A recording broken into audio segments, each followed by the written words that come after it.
नमस्कार मित्रांनो, शेतकऱ्याच्या घामाचे सोने आता पुन्हा एकदा साता समुद्रा पार जाणार आहे. म्हणजेच गव्हाची आता निर्यात होणार आहे आणि त्यासाठी केंद्र सरकारने आता हिरवा कंदील दाखवला आहे.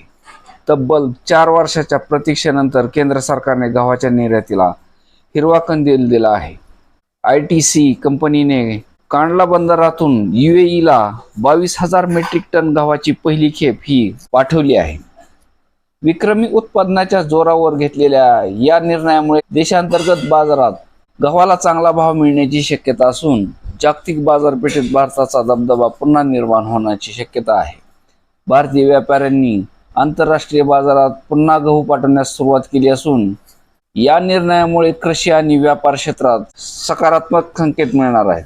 ही निर्यात 4 वर्षानंतर सुरू झाली असून आघाडीची कंपनी ITC लिमिटेडने पश्चिम भारतातील कांडला बंदरातून संयुक्त अरब अमिराती म्हणजेच UAE या देशाकडे सुमारे 22,000 मेट्रिक टन गव्हाची निर्यात सुरू केली आहे. त्यामुळे भारताने आंतरराष्ट्रीय बाजारात गव्हाचा पुरवठा अधिकृतपणे पुन्हा सुरू केल्याचे स्पष्ट झाले आहे.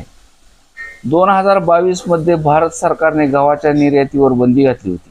त्या वर्षी देशात तीव्र उष्णतेमुळे गव्हाच्या उत्पादनावर मोठा परिणाम झाला होता. उत्पादन घटल्याने आणि सरकारी साठा कमी झाल्याने देशांतर्गत बाजारात गव्हाचे दर मोठ्या प्रमाणात वाढले होते. त्यामुळे सरकारने देशांतर्गत गरजांना प्राधान्य देत निर्यात थांबविली होती.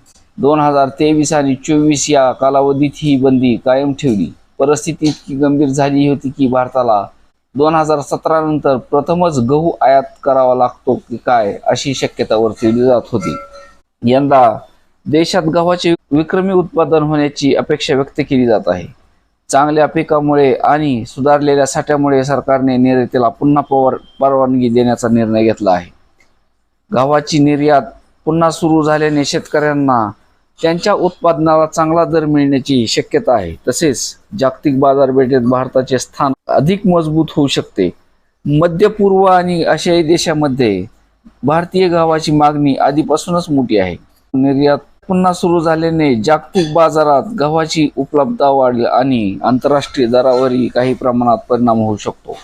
तसेच भारताला देशांतर्गत पुरवठ्याबाबत आता अधिक आत्मविश्वास असल्याचेही यातून स्पष्ट होते आहे. सध्या ITC कडून पाठवलेली ही खेप सुरुवात मानली जात असून पुढील काळात उत्पादन आणि साठा अपेक्षेप्रमाणे राहिल्यास इतर भारतीय कंपन्याही निर्यात क्षेत्रात उतरू शकतात.